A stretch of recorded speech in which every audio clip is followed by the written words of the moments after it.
All right. Well, good afternoon, everyone, or whatever time zone you're in. I'm excited and delighted to welcome you to the first in our new series of webinars sponsored by the Rutgers Institute for Corporate Social Innovation. I'm Gina Wertenberg, and our topic today is climate justice, advancing health equity in the face of a changing climate.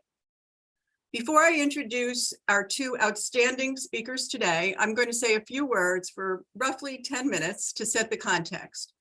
As some of you may remember, we hosted a two-day Inclusive Impact Summit on the three themes of climate justice, health equity, and shared prosperity.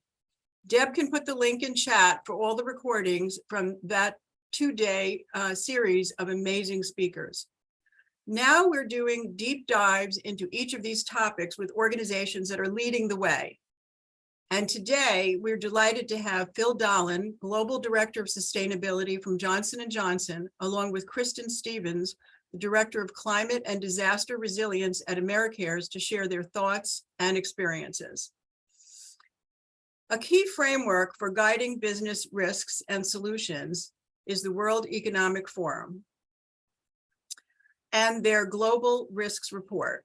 The report is an annual study published ahead of the forum's annual meeting in Davos, Switzerland. The risks are grouped into 5 risk categories: economic, environmental, geopolitical, societal, and technological. The risks are ranked by both their likelihood to occur and by the magnitude of their impact. Here we see the greatest environmental risks in green. Number 1, climate action failure, which is what we're talking about today. Number 2, extreme weather. And number 3, biodiversity loss. And those are the top 3. And the greatest societal risks over the next 10 years are around social cohesion erosion, livelihood crises, people losing their livelihood, and infectious diseases. On the next slide, you see that climate change is the single biggest health threat facing humanity. And health professionals worldwide are already responding to the health harms caused by this unfolding crisis. The Intergovernmental Panel on Climate Change, IPCC, has concluded that to avert catastrophic health impacts and prevent millions of climate-related deaths, the world must limit temperature rise to 1.5 degrees centigrade. Unfortunately, past emissions have already made a certain level of global temperature rise and other changes to the climate inevitable. And we're seeing increasing evidence of that every day. Global heating of even 1.5 degrees centigrade is not considered safe. However, every additional 1/10 of a degree of warming will take a serious toll on millions of people's lives and health. There was actually a New York Times article on that today. So within this context, what is climate justice? Climate justice, on the next slide, is all about climate-sensitive health risks. And this chart is an overview of climate-sensitive health risks, their exposure pathways, and vulnerability factors. As you can see, climate change impacts health both directly and indirectly, and is strongly mediated by environmental, social, and public health determinants. Climate change is already impacting health in myriad of ways, including by leading to death and illness from increasingly frequent extreme weather events, such as heat waves, which we just experienced, storms and floods, the disruption of food systems, increases in zoonoses, which is a disease which can be transmitted to humans from animals, and food, water, and vector-borne diseases, as well as a host of mental health issues. Climate change is already undermining many of the social determinants of good health, such as people's livelihoods, equality, and access to healthcare and social support structures. These climate-sensitive health risks are disproportionately felt by the most vulnerable and disadvantaged, including women, children, ethnic minorities, poor communities, migrants or displaced persons, older populations, and those with underlying health conditions. Sadly, while no one is safe from these risks, the people whose health is being harmed first and worst by the climate crisis are the people who contribute least to its causes and who are least able to protect themselves and their families against it. People in low income and disadvantaged countries and communities. So climate justice is a term that refers to both the moral and ethical implications of climate change. Climate justice is intended to call out that beyond the evidence-based environmental and physical impacts on our world, climate change is happening now and to all of us. No country, no community is immune, said UN Secretary General Antonio Guterres. And as is always the case, the poor and vulnerable are the first to suffer and the worst hit. So environmental and climate justice is also a civil rights issue. We all depend on the physical environment and its ecological services and resources. Historically, New Jersey's low-income communities and communities of color have been subject to a disproportionately high number of environmental and public health stressors, including pollution from numerous industrial, commercial, and governmental facilities located in those communities, and as a result, suffer from increased adverse health effects, including but not limited to asthma, cancer, elevated blood lead levels, cardiovascular disease, and developmental disorders. Toxic facilities like coal-fired power plants and incinerators emit mercury, arsenic, lead, and other contaminants into the water, food, and lungs of communities. So what do we do about these issues to address them in a way that is at once strategic and impactful? After the webinar, we will be sharing information and links with valuable information on what leading companies are doing to address these critical issues. These are some of the organizations that are stepping up to the challenge, and there are many others. Today, we'll be discussing in depth Johnson & Johnson's and Americares strategies and initiatives. So as we analyze the common themes that organizations are using to support climate justice, we discerned 5 key themes shown here. First, reduction of harmful emissions, particularly greenhouse gases, as I've discussed. Second, advancing energy efficiency and clean energy. Third, strengthening community resilience and livability. Fourth, spreading awareness and environmental and health-related issues affecting local communities. And fifth, supporting new laws that protect communities and the environment. By the way, New Jersey is one of the first in the nation with such laws being enacted. Now it gives me great pleasure to introduce our speakers for today. Philip Dahlin, Global Director of Sustainability at Johnson & Johnson. Phil leads Johnson & Johnson's environmental health strategy development and execution and develops partnerships that aim to improve environmental quality and human outcomes in support of J&J's broader mission of improving global health. Phil also co-leads J&J's Environmental Policy Council and is responsible for J&J's company-wide approach to encourage the design and development of more sustainable products and solutions. He joined J&J in 1999 and worked previously in the waste management sector, as well as serving as Environmental Science Officer in the U.S. Army Civil Affairs Corps. Phil holds a Bachelor of Science degree in Environmental Science from Syracuse University and SUNY College of Environmental Science and Forestry, and a Master of Public Health from the University of California at Berkeley. Next, we have Kristin Stevens, the Director of Climate and Disaster Resilience at Americares. Kristin oversees the strategic direction of Americares resilience programming in the US and around the world. She's responsible for designing and implementing programs that provide health centers with the tools to prepare for future disasters and the impacts of the climate crisis. Prior to joining Americares, Kristin served as principal and founder of Stevens Research and Consulting, where she provided consulting services in emergency management, health security, disaster risk reduction, and business continuity to a variety of healthcare, nonprofit, and higher education organizations. Stevens also served as a disaster risk reduction technical advisor for Americares in Nepal and worked as director of emergency management for NYU Langone Medical Center, where she oversaw the emergency management program for 3 hospitals and the NYU School of Medicine. Please join me in welcoming our wonderful speakers. All right. So at this point, I'm going to ask some questions, and we're going to keep the rest informal, no more PowerPoints. So first, I would like each of you to share a little about yourself, your career, and how you got into this area, And specifically, why is climate justice important to you personally and professionally? I'm going to start with Phil. Thank you.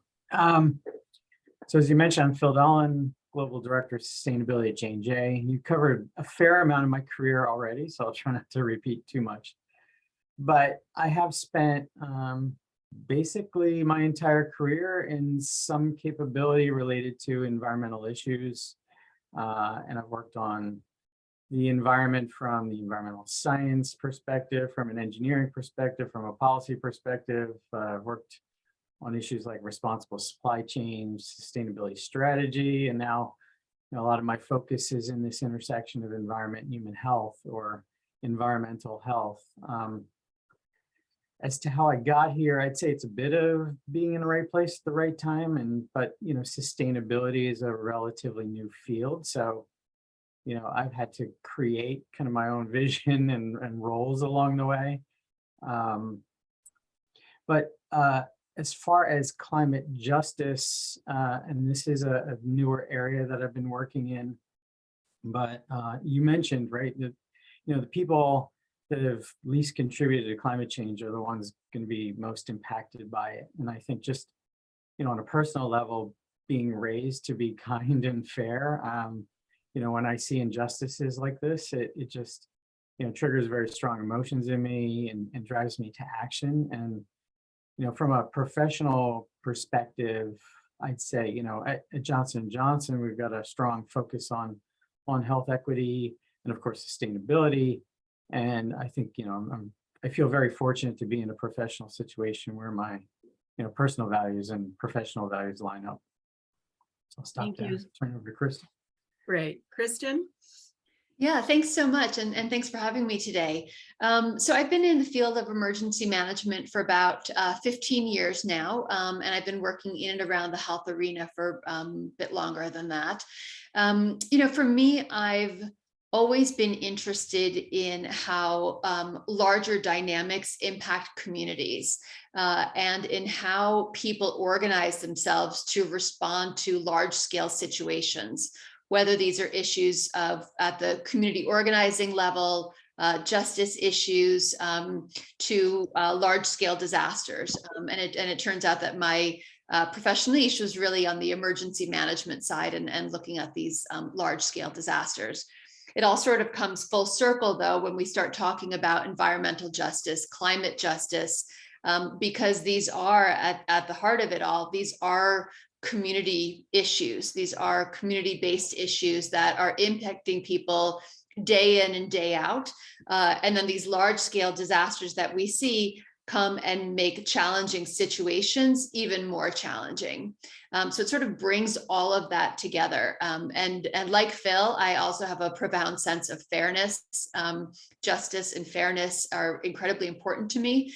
And so those are big drivers for me of, how do we treat each other? How have we designed systems intentionally or unintentionally that marginalize people, and what can we do to mitigate that? And what can we do to continue to level that playing field and undo the wrongs that have been done?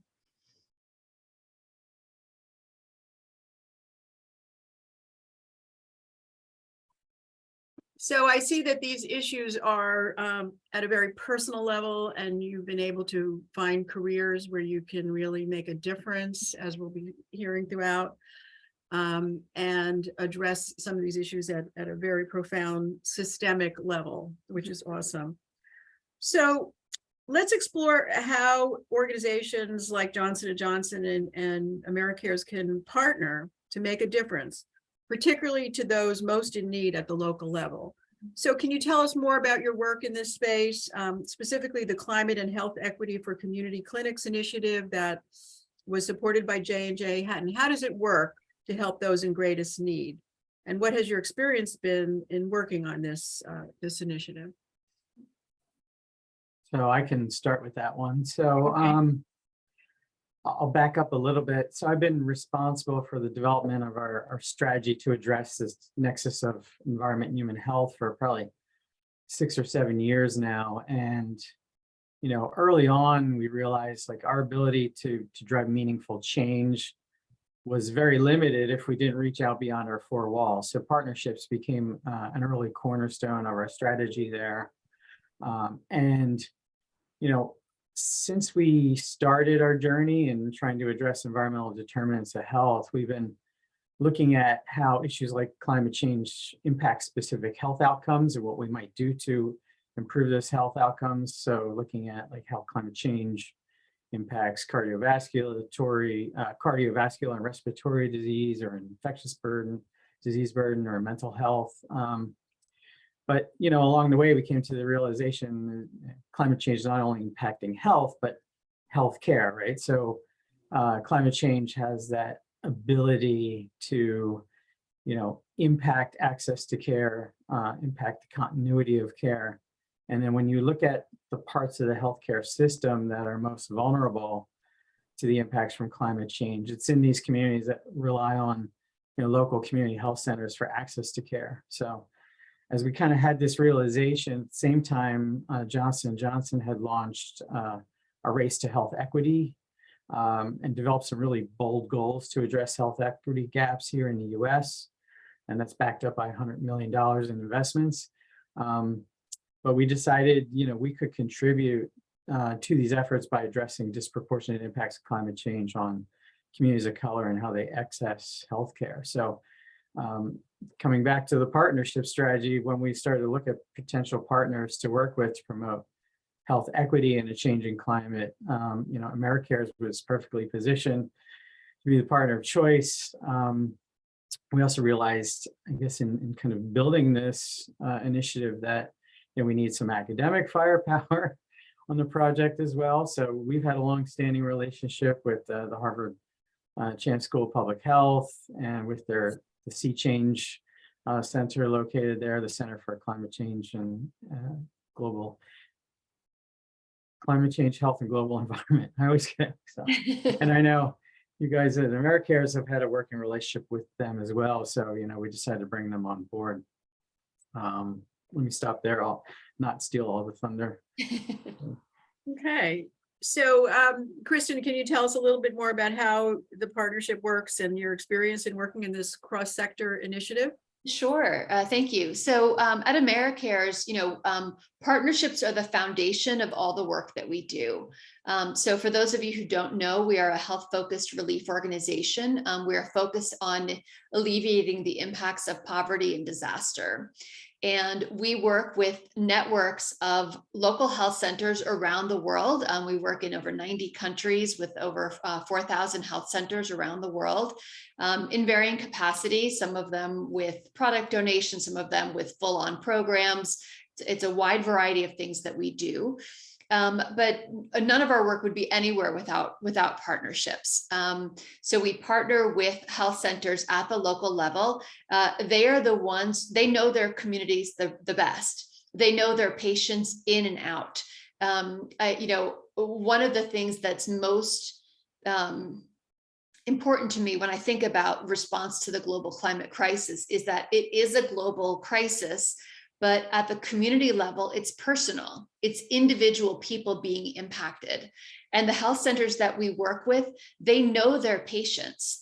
In conversations we've had with them, when we've talked about things like heat waves, they know which patients of theirs can't come to the clinic because they take the bus and it's too hot for them to wait outside at the bus stop, right? Or they walk to the clinic and it's too hot for them to walk to the clinic. And those are the real disruptions of care that are personal and that are known to the people working in the clinic, to their patients. And that's why to really get any real traction on this kind of work, you have to be deeply embedded with these partners in these communities.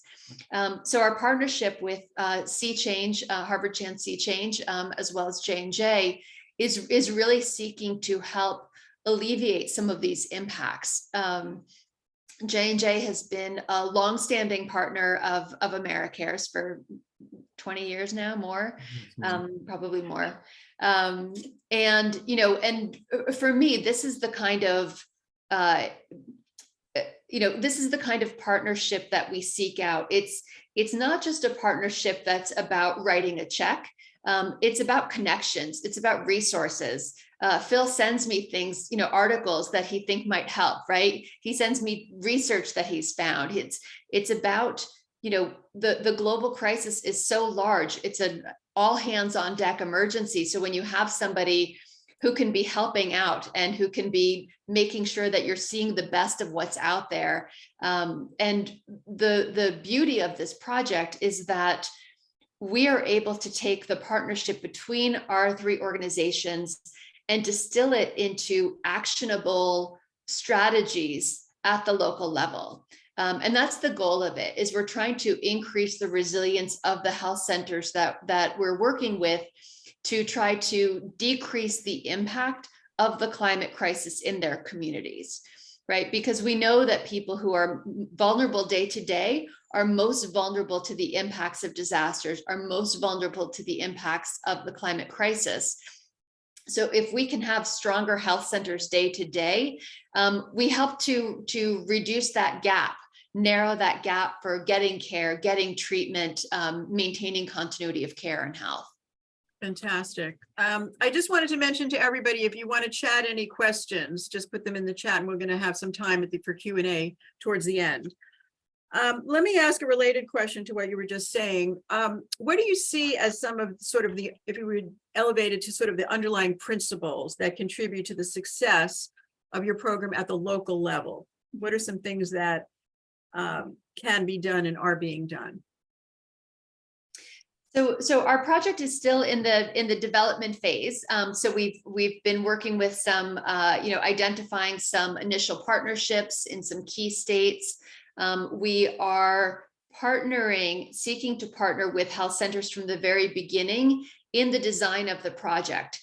Even at the point of, as we've designed the needs assessment, getting feedback from health centers on the needs assessment itself, to make sure, are we asking the right questions, right? Because, expertise lies in different areas. And so we want to make sure that we're leveraging the knowledge where it sits. We're leveraging that real community-based feeling of it, because that's going to be, that's our grounding principles, is that it has to be embedded in the community. It has to be flexible for them. It has to work for them. This isn't something that we can just put in as a one size fits all and plop down anywhere, right? Because communities are different. They face different challenges. They have different populations. They have different needs. These health centers might be organized differently from one another. They might have a whole variety of different factors that make them different, but they're all facing a lot of the same underlying challenges. So we keep the goal in mind and are looking to develop strategies that can be tailored to meet them where they are and help advance the situation from there. Excellent, thank you. Phil, would you like to comment and anything on the challenges that you're facing and possible solutions? Some of these? Before that, I'll touch on the principles, because I think, one of the things we are focused on is to make sure that, we're very targeted and we get to the right clinics. And so we've been looking at this, intersection of, where are the areas that are most vulnerable to climate change, as well as the areas that have kind of the highest social vulnerability. And fortunately, over the last few years, there have been developments of some tremendous tools, especially at the federal level, like the CDC has developed a social vulnerability index to really identify communities most at need. EPA has a climate change impacts and risk analysis framework. So there's all these tools that we can leverage that we don't have to recreate the wheel, but by overlaying them all, almost getting into kind of GIS, territory, we can really identify those clinics in the areas that are most vulnerable from multiple perspectives. Unfortunately, those areas kind of continue to expand those overlays. So we have to look at, kind of the most vulnerable, but that's definitely one of the principles, is to be very targeted in that assistance. Is big data part of that? The analytical, we have a lot of students studying big data and how to leverage it for social impact. Sure. I mean, but that's on the back end of these tools, right? So we're not, Right, Kristin and I aren't crunching through, of large course. databases and But we're designing profoundly algorithms, but yeah, Yeah, but exactly. it, But but but that's we're a tool, right? yeah, exactly. And that's been, in my years in this field, that's been one of the biggest gaps is that data. So the advances that we've seen around data, and just the fact that we can do this kind of overlay as it is a huge change, even from 5-10 years ago. So, for your students out there who are involved in big data, it's people need actionable information, and they need it presented in a way where you can pop in a zip code, where you can pop in this. It's, we don't all have the time or capacity or skills to do all of that work ourselves, but we desperately need that information, because this is a global emergency. There is a lot that needs to be done, and there are people at risk. So the more we can use data to hone in on, where can we do the greatest good for the greatest number of people is key. Absolutely. but there's, data gets us so far, and then you need those relationships, right? At the Exactly. local level. So it's the Right. blending of the two. Exactly. Absolutely. Can you give an example of, for example, with IDA, how that played out at the local level in terms of breaking down knowledge that's actionable to deal with the crisis at the time? Well, I was just reading about Jackson, Mississippi too. I mean, Yeah. there's, in terms of some of the challenges, I mean, we are, the goal of this project is to really build resiliency in these clinics so that they can better withstand, chronic and acute impacts of climate change and continue to provide those critical health services.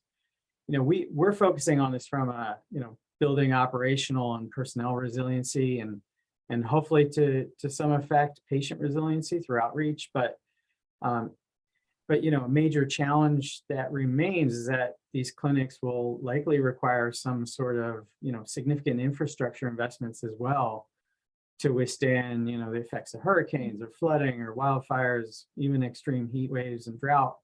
And it's, not only the clinics that need these investments, but the communities that they're in as well. And so that's what kind of made me think about Jackson, Mississippi, right? It's, the water systems need infrastructure investment and, and sewage treatment and everything else. And it's not just Jackson, right? So I was reading a report this morning, I think it was through ABC News, that was highlighting all the ongoing water crises across the US.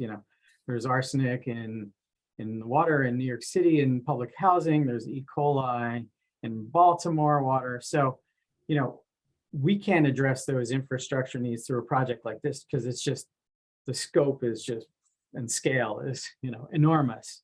Those need to be addressed through local, state, federal policies and funding there. But, what we can do somewhat through our project is identify those most critical, investment needs from an infrastructure perspective as well, in those community clinics that we are engaging with, so that they have that needs assessment, when funding is available. It's like, hey, we know exactly the infrastructure investments we need. So hopefully that's one thing that we get out of this project. But Excellent. So, Kristin, did you want to say anything else about the challenges you're facing? Any thoughts on some of the possible solutions to address these challenges? Yeah. So one of the things I do want to say, just to dovetail on what Phil was saying about Jackson, is when we're talking about challenges that we're looking at now and into the future, Jackson is something that we should all be paying attention to, because one of the, it's obviously a water crisis, it's a public health crisis, it's, all of that is clear. But one of the big things that concerns me is looking at the migration out of the city of Jackson over recent years. So as infrastructure started to fail, as things became more challenging in the situation, people who could afford to leave did leave. And that decreases the tax base and it makes the problems worse. And that is something that we have seen following disasters for years, right? So, people who have the means to evacuate an area in advance of a hurricane do. And they might not come back. And, you know, we did a lot of work at Americares in the Caribbean and in the Gulf states following the 2017 hurricanes. That was the year of Harvey, Irma, and Maria back to back. And at one point when I was in the Virgin Islands, at one point there was no cancer care anywhere in the Virgin Islands. There was only one psychiatrist in the Virgin Islands, right? Because people who could afford to leave did go, right? And you know, and I understand that some of the services have been restored, but there is a tremendous, tremendous gap left behind as people migrate out. And so this exacerbates the inequalities because not everybody can afford to leave. And now all of a sudden they couldn't afford to leave. And now all of a sudden they can't afford to, they can't also afford to fly themselves to Miami for cancer screenings or for cancer treatment. Right. I mean, it's this way of making challenging situations even more challenging. And I think we all need to be paying very, very close attention to Jackson, because we need to expect that there's going to be more of this kind of migration out of areas as the climate crisis gets worse, and do our best to mitigate that, because it's you know, this is a natural phenomenon that's been happening for years. And, you know, we're still seeing it today. So I just wanted to call that out. And Absolutely. not to pile on challenges, just want to add one more thing, because, and this is kind of unrelated to climate, but, you know, we're just coming out of 2 years of battling the COVID, you know, epidemic. So, you know, the people in the clinics are, you know, exhausted. Yeah. The people that are still there in the clinics are exhausted. You know, clinics have lost staff. Some are operating on skeleton staff. You know, and while we're bringing this tremendous program to help them, the people that have maybe a little bit of resources can, you know, afford to take on that help, but some may not be able to take on that help right now just because of the sheer reality of what, you know, healthcare personnel look like it, you know, after COVID for 2 years. So. Absolutely. So there's tremendous challenges, and let's Not easy. talk a little bit about some of the high impact strategies and workable solutions, especially in communities where health disparities are stark, that you see, and how can some of these be scaled up? So for me, it all, and I know I've already sort of been hammering on this, but for me, it's all about partnerships. And it's all about relationships. There is great work already happening in a lot of communities, and those efforts need to be supported and magnified. People need to use whatever resources they bring to the table. You know, there's an old saying in emergency management that when a major disaster strikes, the biggest challenge is getting big enough, fast enough, right? Because nobody ever has all of the resources that they need just sitting there on deck waiting for something to happen, right? The climate crisis, this is an all hands on deck moment. And so this is a moment where people need to bring whatever it is that they have to the table. So we need to be able to leverage whatever it is that somebody can bring. Do you have initiatives that are community initiatives that are already underway? Do you have money that you can donate? Do you have space that you can donate to allow others to meet and organize?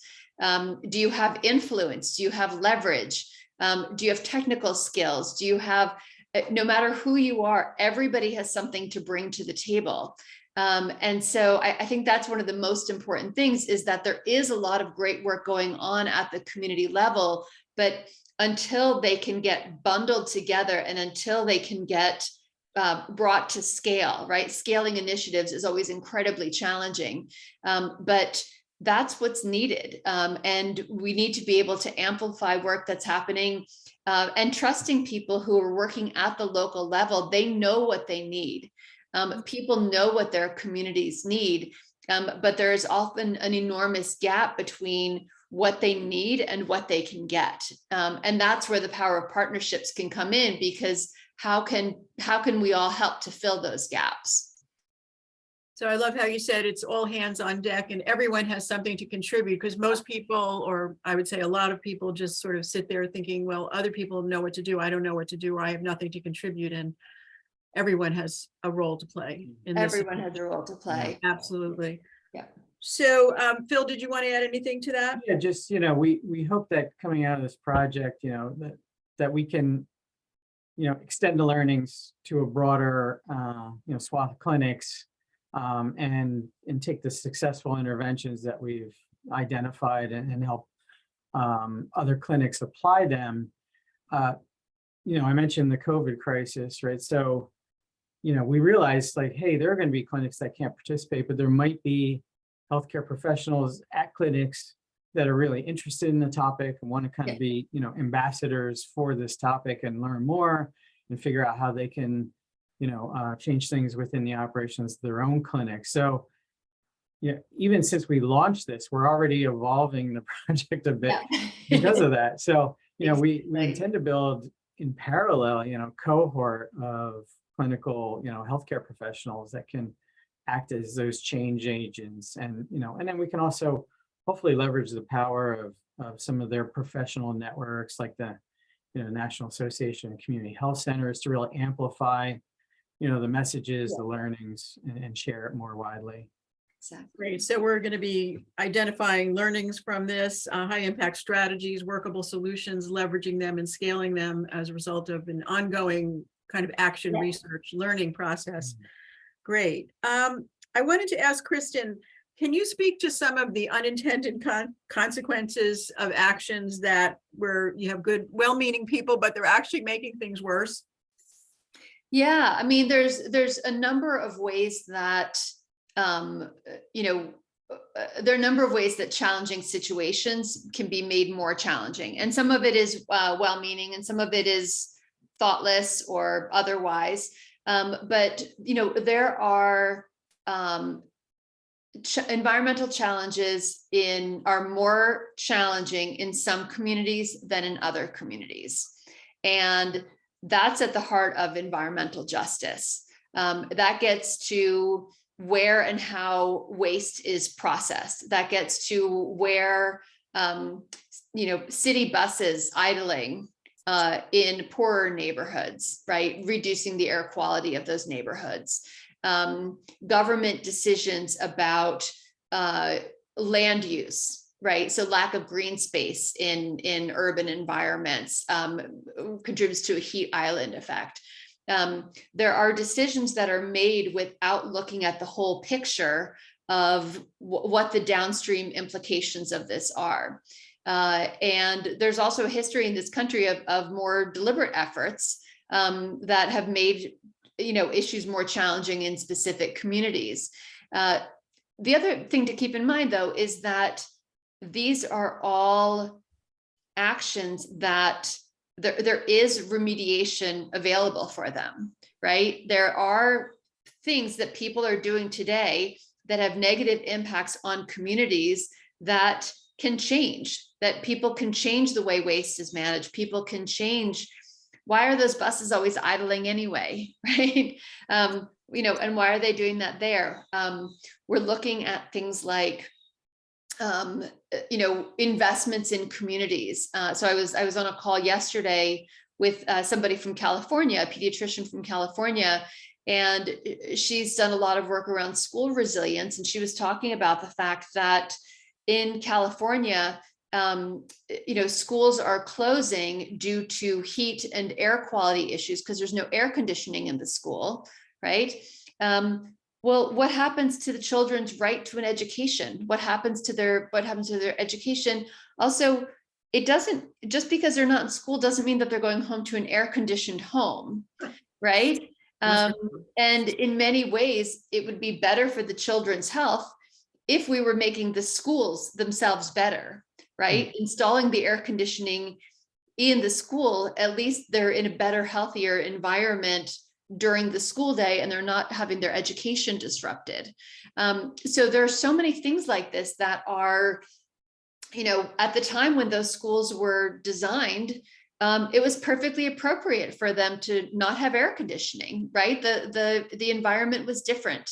It wasn't needed, but it is now. And so, that wasn't a poor design at the time, but it's something that hasn't held up over time. And so that's something that needs to be managed. And the kids can't keep paying the price for that. Absolutely. So these are some systemic changes looking at the whole picture from the current and future circumstances, not 50, 100 years ago. Exactly. Thank you. Phil, did you want to add anything to that? The schools, it's funny because that actually, instantly that became politicized with schools, having heat emergency days. And, it's like, oh, when I was a kid, we didn't have days off for heat. It's interesting how that got politicized. But, 50 years ago, we were also talking about a mini ice age and things like that. The climate definitely wasn't the same. So people to, Right. Okay. Phil, I wanted to ask you if you have any thoughts about the new Inflation Reduction Act, Sure. aka Climate Justice Bill. Yeah, I've taken quite a deep dive into the IRA. I also work on environmental policy, so I was working on this beforehand. But primarily it's focused on climate mitigation, right? So through increasing, renewable energy production, access to renewable energy, reduction in air pollution, advancing low carbon transportation. All these will deliver significant health benefits, which, I'm really encouraged about. There are some programs in the IRA that I hope will also, go to address climate resiliency. So there's a $3 billion fund in there for the environmental and climate justice block grants. Hopefully, there's some application of that for community resiliency. But that combined with the infrastructure bill that took place earlier, I hope will bring some much needed investments to, historically underinvested communities. So there's, the legislation piece and the funding. There's also, things that are being done on the policy and structural side too. So, we've had the creation of the Office of Climate Change and Health Equity, the launch of the Justice of 40 initiative. And I think these will definitely help as well. And they demonstrate,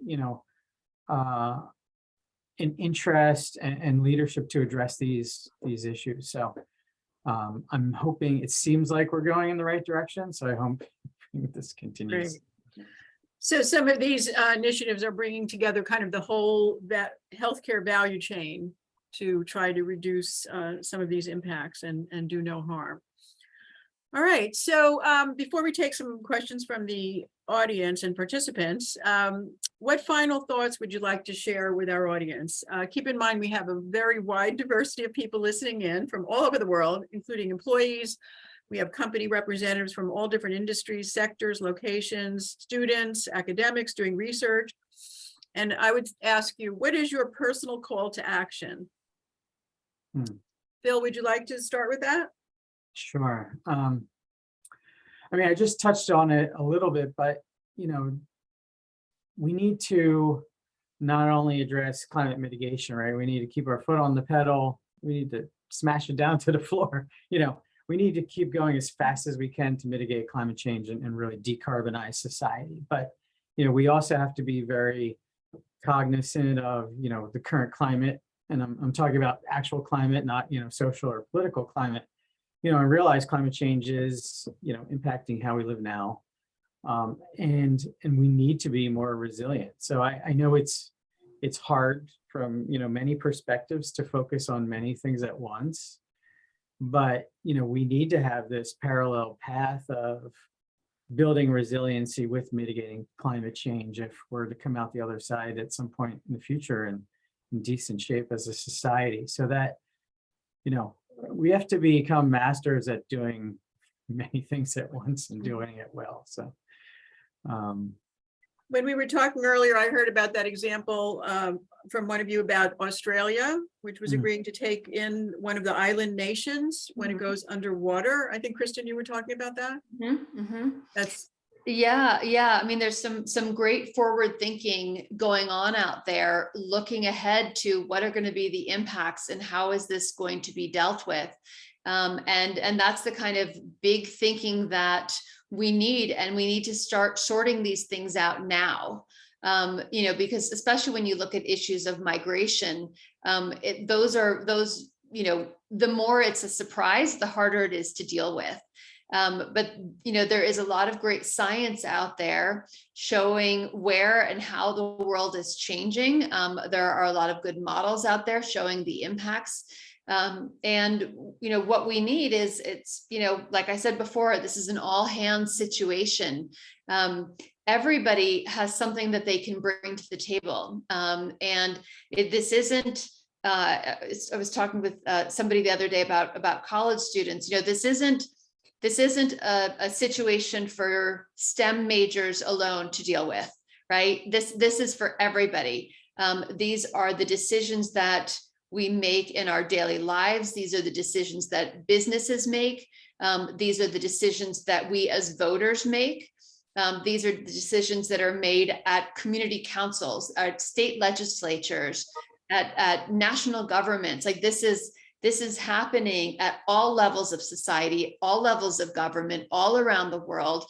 And there's a place for everybody in it. And it is something that impacts all of us. Nobody is going to be exempt from this. I have said before that if you didn't like COVID, you're going to hate the climate crisis. Just a little bit of what we saw in COVID is going to be magnified even more by the climate crisis. Supply chain shortages, disruptions to normal operations, disruptions to how we live and work and where we live and what we do. All of that is changing as we speak. So there is a place for everybody, and we need to find it and dig into it. absolutely. And every choice you make at the supermarket or the drugstore or a retail is affecting these issues. Yes. And so what about the focus on products and healthcare's footprint and how companies like Johnson & Johnson can decarbonize without impacting patient care and how it's being addressed? Phil, do you Yeah. want to comment on that? Yeah, I mean, the healthcare sector needs to contribute, in quite a few ways. I mean, first, as you mentioned, like do no harm, right? So we need to rapidly decarbonize how we provide care. Second, I'd say we need to, be more resilient again as a sector to be able to provide reliable quality care in the face of a changing climate. And then, as a healthcare sector, we also need to look forward to the future and anticipate how, climate change will shape human health moving forward. And we got to work on developing the solutions and systems that will keep people healthy and well in a changed climate. That touches back on Kristin's points about, not only looking at how health is being impacted now, but trying to project forward and anticipate, future changes. So, yeah, there's big challenges for the healthcare industry moving So forward. the challenges are enormous, but also the opportunities are enormous. So, Kristin, what final thoughts do you have about what we can do about partnerships and emergency management? And you mentioned something when we talked earlier about stone soup. Stone soup. I'd never heard before. For anyone who remembers that children's book, it was a story about travelers coming to a village and looking for soup, and the villagers not having anything for them, and so they said they were going to make stone soup, and so they put a stone in a pot, and they were like, "Oh, this is really good. If only we had some carrots." And then all of a sudden, the villagers were intrigued, and they threw some carrots in the pot, and they're like, "Oh, it's so good. If only we had some cabbage and potatoes." And soon more and more people were throwing things into the pot, and all of a sudden they were feeding the entire village. And that's what I think about with this, is that everybody has something to throw into the pot. it is about the power of partnerships. I see in the chat, somebody asked a question about, if the people most likely to be negatively impacted are included in the conversation, working towards solutions. And, that is something that we do in our work, working with the health centers that we work with. And that is something that, we have engaged with patient populations before as well. But those are the most important solutions, are the ones that are designed, with and for the communities that are most impacted, because they know what the real impact is. They have ideas on what the solutions are. So it's, this top-down, outside-in approach. That's not the recipe for long-term sustainability, right? So we're trying to bring together local knowledge, local expertise, best practices, resources, all of that together for community-wide solutions. Wonderful. Thank you so much. I love that story. It's very profound to think about the stone soup as the metaphor for where we are. So it's 12:51, and I think we have a few questions from the audience. So unless either of you have something else you wanted to throw into the pot, let me see if we have any questions. I'm going to look at the chat. Yes, Gina, there's a few questions in the chat. Okay. Any particular you want me to focus on?